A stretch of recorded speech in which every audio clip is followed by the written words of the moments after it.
السلام علیکم ورحمۃ اللہ وبرکاتہ۔ پیارے دوستو، آج کی اس ویڈیو میں ہم آپ کو دو ایرانی بھائی اور ایک فقیر کا عجیب واقعہ بیان کریں گے۔ یہ ویڈیو بہت ہی دلچسپ اور معلوماتی ہونے والی ہے، لہٰذا ویڈیو کو آخر تک لازمی دیکھیے گا۔ تو دوستو، ویڈیو شروع کرتے ہیں۔ عرب کے بادشاہ کا دربار لگا ہوا تھا۔ دربار میں بادشاہ کے سامنے ایک عجیب مقدمہ پیش کیا گیا۔ تمام درباری بھی دلچسپی سے مقدمے کو دیکھ رہے تھے۔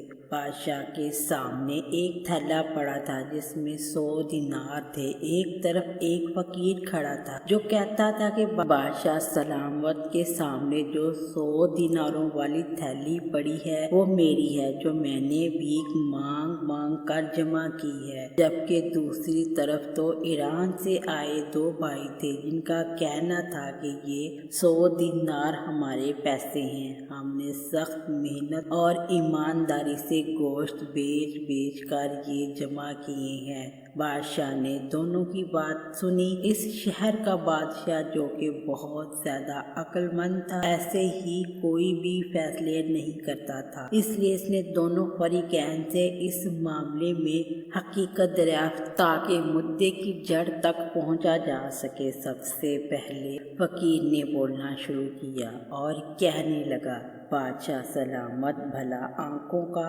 اندھا کیسے دو نوجوان بھلے انسانوں کو دھوکہ دے سکتا ہے؟ یہ تو مجھے لوٹنے چلے تھے، میرے دیناروں کو اپنی ملکیت کہہ رہے ہیں، خدارا مجھے ان کے شر سے بچائے۔ یہ سن کر ان دونوں بھائیوں میں سے ایک نے کہا، نہیں نہیں حضور، نہیں، یہ فقیر جھوٹا ہے، اپنی معذوری کا ناجائز فائدہ اٹھا رہا ہے۔ ہم دونوں بھائی بھی اسی طرح اس کے دھوکے میں پھنس گئے تھے۔ یہ دینار ہمارے ہیں کہ ہم اپنے ساتھ اپنے شہر لے جا رہے تھے۔ پھر اس نے اپنی مکمل داستان بیان کرنا شروع کر دی۔ کہنے لگا، ہم دونوں بھائی ایران میں رہتے ہیں، ہم دونوں بھائیوں میں بڑا پیار اور اتفاق ہے، ہم مل جل کر کام کرتے ہیں، لیکن ہمارے بددستور خراب ہوتے جا رہے تھے۔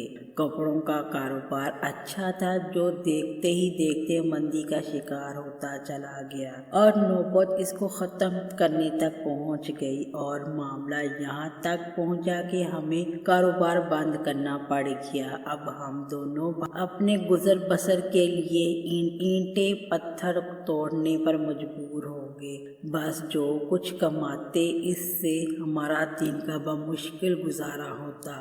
اب اس عالم میں بھی زندگی گزارتے 6 ماہ ہو گئے تھے۔ اب ہمارا اور ہمارے اہل خانہ کا صبر کا پیمانہ لبریز ہو گیا تھا۔ ایک دن ہمارے ہاں کسی رشتہ دار کی آمد ہوئی جس نے ہمیں مشورہ دیا کہ بھائی، اگر شہر میں روزگار نہیں چل رہا تو کسی اور ریاست یا کسی اور شہر میں جا کر تلاش کر کے دیکھ لو، ہو سکتا ہے کہ پیروں تلے مٹی بدلنے سے تمہاری قسمت بھی بدل جائے۔ اس کی بات ہمیں بالکل بھلی لگی۔ ہماری ملکیت میں کچھ زمینیں تھیں، بس ہم نے اپنی زمینوں کو فروخت کیا، کچھ رقم اپنے ساتھ لے کر جانے کو رکھی اور باقی رقم اپنے بیوی بچوں کو دے دی تاکہ وہ ہمارے واپس لوٹنے تک کچھ گزارا کر سکے۔ ہم نے عرب جانے کا فیصلہ کیا۔ جس شہر میں ہم آئے، ہم نے سن رکھا تھا کہ یہاں بہت ہی نیک دل بادشاہ کی حکومت ہے اور یہ اس کی سرپرستی میں ملک کا نظام بہت بہترین طریقے سے چل رہا ہے۔ ہم دونوں بھائیوں نے اس شہر میں مل جل کر کام کرنا شروع کر دیا اور گوشت فروخت کرنے لگے۔ کاروبار میں خوب برکت ڈالی اور چند ہی دنوں میں ہمارے حالات بدل گئے۔ ہم دونوں نے بہت محنت کی اور اپنے دن رات کی محنت کو جمع کرنا شروع کر دیا۔ ہمیں اچھا کماتے ہوئے کافی وقت ہو چکا تھا، لہٰذا ہم نے سوچا کہ کیوں نہ گھر لوٹنا چاہیے تاکہ گھر والوں کو جمع پونجی سونپ آئیں اور ان سے ملاقات بھی کر لیں۔ بس یہی سوچ کر ہم نے اپنا سفر سامان باندھا اور 100 دینار جو ہم نے گوشت بیچ کر جمع کیے تھے ایک تھیلی میں ڈال نکلے اور روانہ ہو گئے۔ ہم چلتے جا رہے تھے کہ شہر کے بیچ سے ہمارا گزر ایک وسیع قبرستان کے پاس سے ہوا تھا۔ ہم وہاں کسی سواری کے انتظار میں کھڑے ہو کر انتظار کرنے لگے۔ ابھی ہم کھڑے ہی تھے کہ ہمارے کان میں فقیر کی صدا پہنچی۔ یہ فقیر بڑی عجیب وہ غریب صدا لگا رہا تھا، کہتا تھا کوئی غریب کی مدد کرنے والا ہے، کوئی اس اندھے فقیر کے ہاتھ پر سکہ رکھنے والا ہے، ایک سکہ دے دے، میں اپنے ہاتھ میں ایک سکہ رکھ کر دیکھنا چاہتا ہوں۔ ہائے میری قسمت، جب میں تندرست تھا تو کیسے پیسوں کی ریل پیل تھی، بس میں اندھا ہو گیا ہوں اور میری قسمت پھوٹی کہ اب میں بھیک مانگنے پر مجبور ہو گیا ہوں۔ ہم اس فقیر کی صدا سن کر اس کے پاس چلے گئے۔ میرے بھائی نے اس سے پوچھا یہ تم کیسے فریاد کر رہے ہو؟ اس نے ہمیں کہا کہ میں کیا بتاؤں، جب سے میں اندھا ہوا ہوں میں سکوں کو دیکھ تو نہیں سکتا، سونگنے کو بھی ترس گیا ہوں، کاش کوئی میری ہتھیلی پر ایک سکہ رکھ دے۔ یہ سن کر میرے بھائی نے ہنستے ہوئے اس سے کہا لو تم اپنے ہاتھ پر ایک سکہ رکھ کر دیکھنا چاہتے ہو نا، میں تمہارے ہاتھ پر پورے 100 دینار رکھ دیتا ہوں، تم چھو کر دیکھ لو۔ یہ کہہ کر میرے بھائی نے اس کے ہاتھ پر دیناروں سے بھری تھیلی رکھ دی۔ اس فقیر نے اس تھیلی کو کھول کر سکوں کو ہاتھ میں لینا شروع کیا، چند لمحے اس عمل میں مشغول رہا، اتنے میں ہماری سواری آ گئی۔ ہم نے جانے سے پہلے جب اس سے اپنے دیناروں کی تھیلی مانگی تو اس نے کہا کون سے دینار، یہ تو میرے ہیں، تم خواہ مجھ پر الزام لگا رہے ہو، تم کو ایک اندھے کو لوٹتے ہوئے شرم نہیں آتی؟ بس یہ کہتے کہتے اس نے شور مچانا شروع کر دیا۔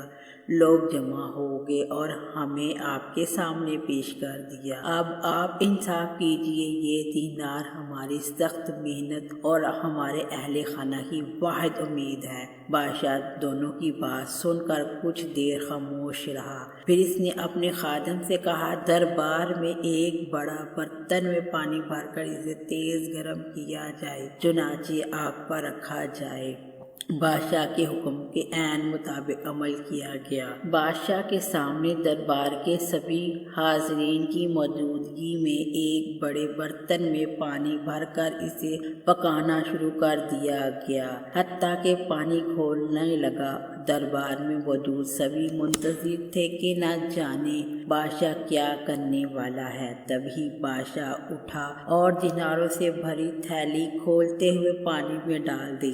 بادشاہ نے کافی دیر تک پانی کے قریب کھڑے رہ کر کچھ سوچا، پھر اس نے فیصلہ سنا دیا، یہ 100 دینار ان دونوں بھائیوں کے ہیں، لہٰذا ان کے حوالے کر دیے جائیں، اور فقیر نے جو کہ ہمیں دھوکہ دینے کی کوشش کی ہے لہٰذا اسے قید خانے میں ڈال دیا جائے، اور ساتھ ساتھ دونوں بھائیوں کو ہدایت کی جائے کہ آئندہ اپنے مال کو یوں انجانے میں کسی کو نہ دے جس کو وہ پہلے سے نہ جانتے ہوں۔ فیصلہ سن کر سبھی حاضرین حیران رہ گئے اور وہ دونوں بھائی بے حد خوش ہوئے اور ان کے دینار ان کے حوالے کر دیے گئے، جبکہ فقیر کو قید کر دیا گیا۔ سبھی درباری حیران تھے کہ آخر بادشاہ اس نتیجے پر پہنچا کیسے۔ ایک وزیر نے بادشاہ سے اس فیصلے کی حقیقت کے بارے میں سوال کیا۔ بادشاہ نے بتایا جب ہم نے دینار کھولتے ہوئے پانی میں ڈالے جو کہ بقول ان دونوں بھائیوں کے یہ حساب کا کام کرتے ہیں، تو یہ وہی سکے ہوں گے جو ان کے گاہکوں نے انہیں گوشت خریدنے کے بعد دیتے ہوں گے، اور یہ اسی طرح لے کر انہیں رکھ لیتے ہوں گے۔ بس جب ہم نے سکے کھولتے ہوئے پانی میں ڈالے تو کچھ ہی دیر میں پانی کی اوپری سطح پر ہم نے چکنائی دیکھی جو کہ گوشت والے ہاتھوں کی وجہ سے سکوں پر لگی تھی، اور اب وہ گرم ہونے کی وجہ سے پگھل کر اوپر آ گئی۔ اب اگر اتفاق سے ایک سکہ چکنا ہوتا تو کوئی بات نہیں تھی، لیکن جو کہ یہ وہ قیمت ہے جو یہ بھائی کام کرتے وقت وصول کرتے تھے، تو ان کے ہاتھ لگنے سے سبھی سکوں پر گوشت کی چکنائی موجود تھی جو کہ گرم پانی کی وجہ سے نظر آ گئی۔